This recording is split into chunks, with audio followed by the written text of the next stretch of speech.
नमस्कार शेतकरी बांधवांनो, मी ॲग्रिकॉस प्रतिभा रोकडे आपलं ॲग्रोवड या चॅनलवरती स्वागत करते। तर शेतकरी बांधवांनो, तुम्ही आता आपला पाठीमागे भुईमुगाचा प्लॉट बघू शकता की आता फुल अवस्थेमध्ये आहे आणि उन्हाळी भुईमुग आहे। तर आज आपण जाणून घेणार आहोत की भुईमुग या पिकासाठी आपण खत नियोजन कशा पद्धतीने केलं पाहिजे, खतांचा डोस आपण केव्हा टाकला पाहिजे, याबद्दलची सविस्तर माहिती आपण आजच्या व्हिडिओच्या माध्यमातून बघणार आहोत।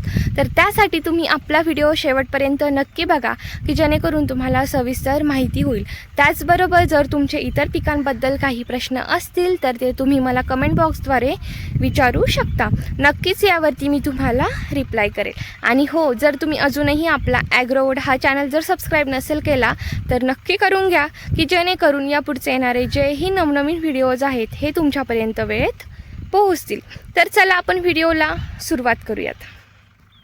तर शेतकरी बांधवांनो, आता भुईमुग या पिकाबद्दल आपण माहिती जाणून घेणार आहोत।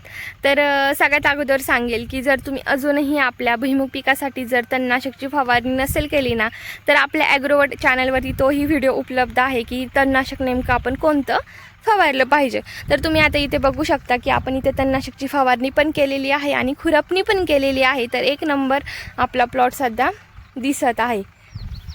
तर चला आपण जाणून घेऊयात की आपल्याला भुईमुग पिकासाठी नेमकं खत व्यवस्थापन कसं करायचं आहे। तर शेतकरी बांधवांनो, आता भुईमुग पिकासाठी तुम्हाला सगळ्यात अगोदर तर शेणखत टाकायचं आहे की जेव्हा तुम्ही पेरणी करणार आहे किंवा टोकन पद्धतला म्हणजे तुम्ही जर हाताने लागवड करणार असाल ना, तर त्या अगोदर तुम्हाला शेणखतचा वापर हा नक्की करायचा आहे। तर हे झालं सुरुवातीचं खत। आता यानंतर तुम्हाला जे दुसरं खत आहे, जे वर खत आहे, हे आपल्याला जेव्हा आपण भुईमुग पिकाला तणनाशकची फवारणी करणार आहोत, त्यानंतर खुरपणी करणार आहोत, तर खुरपणी झाल्यानंतर लगेचच तुम्हाला हे खत टाकायचं आहे। तर हे खत म्हणजे 15-15-15 NPK, नायट्रोजन, फॉस्फरस आणि पोटॅश। तर यामध्ये NPKची मात्रा ही 15%, 15% आणि 15% आहे। तर या खताचा वापर तुम्हाला आवश्यक करायचा आहे। यामुळे काय होणार आहे की फुलकळी वाढणार आहे, त्याची शाखीय वाढ चांगली होणार आहे। शाखीय वाढ म्हणजे जी ग्रोथ अँड डेव्हलपमेंट असते ना झाडांची, तर ती छान पद्धतीने होणार आहे। जेवढं छान झाड डफाळलेलं असेल ना, तर तेवढ्याच खाली शेंगा लागलेल्या असतात, म्हणजे खाली आऱ्या ठोकल्या जातात। तर यासाठी तुम्हाला 15-15चा वापर आवश्यक करायचा आहे। यामुळे फुलंही जास्त प्रमाणात वाढले जाणार आहेत आणि जेवढे वरती फुलं येणार आहेत ना, तेवढ्या खाली आऱ्या ठोकल्या जाणार आहेत। आणि तुम्ही आता ग्रीनरी बघू शकता की ह्या खतामुळे ग्रीनरी, शायनिंग क्वालिटी ही खूप छान पद्धतीने झाडांना येते। तर यासाठी तुम्हाला 15-15-15 या खताचा वापर आवश्यक करायचा आहे।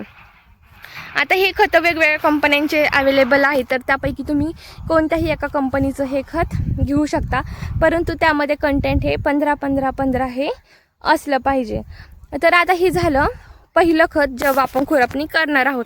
आता यानंतर तुम्हाला दुसऱ्या खताचा वापर केव्हा करायचा आहे की जवळपास शेंगा काढण्याच्या स्टेजमध्ये आलेल्या आहेत, म्हणजे चांगल्या प्रकारे आऱ्या ठोकलेल्या आहेत आणि कवळ्या शेंगा म्हणजे थोड्याफार भरलेल्या झालेल्या आहेत।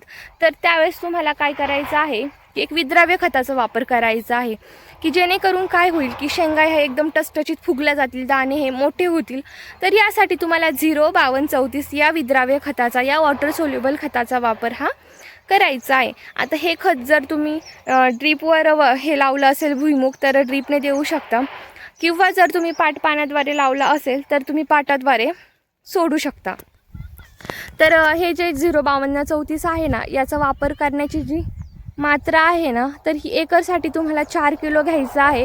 किंवा जर तुम्ही फवारणी ही करू शकता विद्राव्य खताची, जर तुम्ही फवारणी करणार असाल ना, तर याचं प्रमाण तुम्हाला 1 किलो 1 एकरसाठी असं घ्यायचं आहे।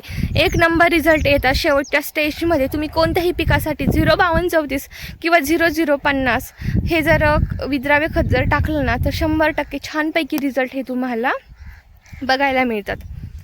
तर चला मी तुम्हाला व्यवस्थित प्लॉट दाखवते की किती छान पद्धतीने आपला प्लॉट हा डेव्हलप झालेला आहे।